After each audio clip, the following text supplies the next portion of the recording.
All right, guys, we finally have the April and May roadmap. Let's get into it and see what we have here.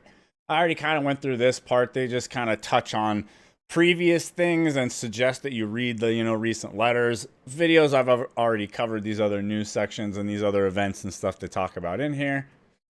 So for April, we are getting the Glaive Year. They changed the name from Lance Master. No one really likes this name at all. It's kind of weird to say. Whatever, that's the name we got. Who cares? The class itself is really cool. This is one of the ones I super can't wait for the male version to get created because I would love to play it. Just not super into playing as, a hot chick in a game, doing that whole thing. It's not my style. But the class is a really cool class. Looks like we are getting the South Vern continent also. This is the second half of the Tier 3 storyline, and obviously the other half of the Vern continent that you're not able to access currently, but you can see on the map. It is Tier 3 again, of course, and it starts at 1340 item level to get in there. So let's see, we got general updates. There's some really interesting stuff in here. South Vern and the Glaive Year Advanced class are not the only things that will arrive in April. Stay tuned in the coming weeks for more release specifics, such as new login rewards, in-game events, skins. Everybody always wants more skins, and store updates. And okay, we'll spoil one now. Hee hee. A Phaeton Power Pass that provides item level 960 gear to level your new Glaive Year or any other character you'd like. They don't say here if this is, well, it says and store updates and then this. So we don't really know if this is going to be a store thing or a thing that you could earn in game for free. Hopefully the latter would be really nice. We got quality of life improvements, improved co-op party play for secret maps. All 4 members can submit a map to get rewards with one run. This is one of the really nice quality of life changes here. You know how like you do the cube, you could use all of your things at once. This sounds like it's kind of similar, but for the group, right? I've done stuff with friends before where we both had maps for the same location, right? We just had to do it, one after the other. And it sounds like now you could just choose to combine the two together and get double the rewards. That's really nice. Chat tab settings are shared across the player's roster. As someone who makes a decent amount of alts just to try different characters or, some for, materials, etc. This is really nice. It's honestly annoying having to set that up every time on every character. This is really awesome. Improved Book of Coordination settings. Can use skill presets, tripod level, skill runes, gems, item set effects, etc. I believe that this is obviously sounds like specifically for the PvE, right? Like book of harmonized, whatever item level, equalized type stuff. The this won't be for PvP, right? There's not skill runes and such used in PvE. It's in the PvP, I mean, that's kept completely separate. So I assume that this means just for the PvE things. Would be really interesting if all of a sudden you could use runes in the PvP, but that would defeat the entire purpose of the balance. So let's assume this does not apply to the Arena Book of Coordination. And then see for May, looks like in May, what do they got here? A little summary. Well, we can say that we firmly plan on releasing the Destroyer Advanced class, Trial Guardians, and quality of life adjustments in May. Volton's Legion Raid and Descaluda will be moved if we feel these activities would recreate pressure within the community. Eventually, in-game content will be introduced, but players should feel comfortable to continue progressing at their own pace. They talk about here their data shows currently it looks like people would be on track for the bulk of players to be ready to start doing this content when it comes, but obviously they don't want to recreate what happened when they introduced Argos and upset a bunch of people, making them feel pressured because all of a sudden it got dropped and it's way far out. So here also even just having the upfront notice that it's kind of on the horizon is nice. The Argos thing was really just like out of nowhere, and people had been chilling, thinking that it was cool to take their time, and then all of a sudden, bam, here's content that you're missing out on. So it looks like they're improving the way they're handling this from a couple different angles here, in my opinion. We get the new Warrior Advanced Class Destroyer, baby. That's right, Destroyer. Finally, big hammer boy.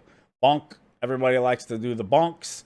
The big meme class, right? Because you do the big wind up and then, oh, swing and a miss. I've seen a bunch of silly memes from the Korean game or the Korean version like that. Let's see here. What else we get? The Trial Guardian raids. Let's see. The Trial Guardian raids apply the scale of harmony so that your character's item level will be adjusted appropriately to that of the enemy. Additionally, players cannot use Battle Workshop in the raid region. Interesting. However, with increased challenge comes increased rewards. So I assume you can still use battle items, right? But it means you can't go back and refresh. I'm guessing that's what this means here. I have not done these. I'm sure someone who is more experienced can let us know in the comments below. The general updates. May will also introduce a bunch of quality of life changes, including the ability to check daily and weekly content participation in a new menu. This sounds really nice. You know, just keeping track of that stuff can be a bit of a pain in the butt. I've heard of people having actual like spreadsheets for tracking it and such. We got UI updates, improved party finder, and party invites. Wonder if this will finally be the thing where, like, I don't know. Eventually, they're adding the feature where you don't have to go to the board to like queue up for things like a Guardian raid. You could just do it kind of how you can for the arena right now, right? Off of the tools under your mini map or whatever, if you wanted to. Updated loot dismantling. This would be nice. Hopefully, some more settings and such for dismantling jewelry, but being able to exclude certain things. That would be really nice. Convenience features for market and auction house, and a few fun features like being able to randomly summon favorited mounts and new hairstyles for customization. The randomly summon randomized mounts has been a thing that I know a lot of people have wanted. I have wanted this myself. I have quite a few mounts that I like quite a bit. You can only fit so many on your bar, really, like without losing the ability to put a song or a potion or anything on there, right? And we're letting us know, right, that this is the tentative stuff.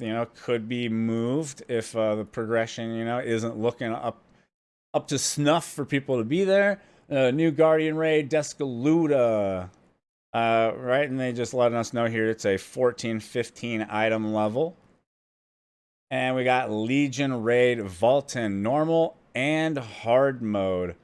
I was already kind of watching Asmongold talk about this a little bit, and he's saying he thinks they should also do the hell mode so that the people who have pushed their gear super high have, a more challenging, equalized version to work on. I don't really see an issue with that. If you're already adding the raid, just a different challenge version of the raid, I don't think would really bother people as it would if you added like a whole nother raid tier beyond this one also, right? So I think maybe adding the hell mode is a good idea that he had. And let's see here. It's also 14-15. I assume the 14-15 will be the intro for the normal, and then hard should be even higher. Let's see. And looking ahead, once again, this is not all of the content that will release in April and May. We'll keep you up to date if anything changes as we work through both of these updates and work to ensure you know what is on the roadmap for coming months. We're excited to watch you progress through your journeys in Arcadia, both in vertical content and horizontally as you explore all Lost Ark has to offer. We'll continue to evaluate data and listen to player feedback and share summer roadmap content after April and May are wrapped up. So I would say it looks like a big improvement over what they did with Argos, right? I do have one negative to say, though, is that even though they have gone as far as announcing Vaultin now, they still haven't announced anything about improving the honing rates that I have been able to find yet. Again, like I say, this isn't just a special handicap for NA. These are the honing rates the other regions have, and specifically the tier 1 and tier 2 ones are the biggest ones I would like to see them, definitely do, so that people aren't struggling at the end of tier 2, wasting a bunch of time there when they could be getting in to tier 3, which is where they themselves have said they want people. They even called their own tier 1 and tier 2 content prologue.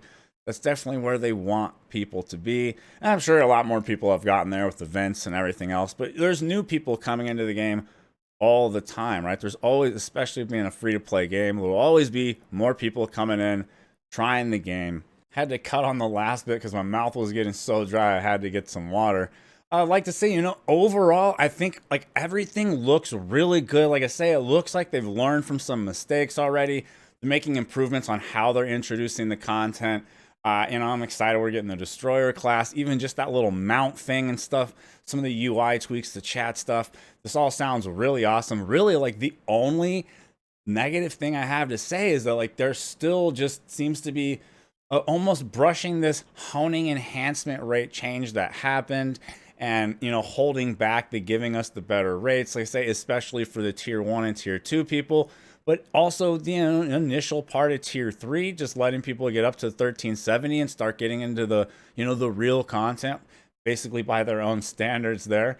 I'm not understanding why that part is not happening. I was really thinking by the time we got that next raid introduced, right, the Vaulton one, we got the Argos, and I was like, okay, maybe when Vaulton comes, when we get that Vaulton announcement, maybe that's when they'll talk about enhancement rates, helping people get past and get up to that Argos part that starts kind of the snowball, right? When you get the better gear and you start from lower enhancement level again, and then you're able to sort of easily get up a little bit higher from there. I'd love to hear what's going on with that. But like I say, other than that, everything else looks really good, sounds good. I love that they are learning from mistakes, communicating this, talking about watching it. They're willing to hold it back if not enough of the people are there. They're not going to just prioritize the most hardcore, right? I was even almost planning a video on this as a separate issue on how letting the most hardcore of players dictate the pace of the content is typically not healthy for the game overall, because the other people, the majority, and if they're the majority, that's why we say it's like you got to pay attention to kind of the majority of the players playing your game, right? Because if you only focus on those super hardcore ones, then you're going to release the content at such a rate that the other people feel kind of overwhelmed and like they can't keep up. And regardless of if FOMO doesn't make sense, people have it and it's going to upset them. And then if you go the other way, right, and you prioritize only the most casual, then the pace of your content is going to be so slow that people are going to be leaving all the time, and not all of them are going to come back every time you do an update, and you're going to lose a bit of your player base over time there. I really think that, they look like they're making improvements and learning a bit from the mistake that they made previously. I hope everybody enjoyed the, little update here. Maybe let me know in the comments below, like, what do you think is going on with the honing rate thing? Is there a good logical reason you can think of other than, encouraging more swipey swipe for them to keep holding this off and kind of ignoring this topic? I love to hear comments from you guys, and just generally, how do you feel about the roadmap that we got? Let me know in the comments below. Thank you very much to the YouTube members and the Patreon people who support me being able to do this. Really appreciate you guys. I'll catch y'all in the next video or live stream.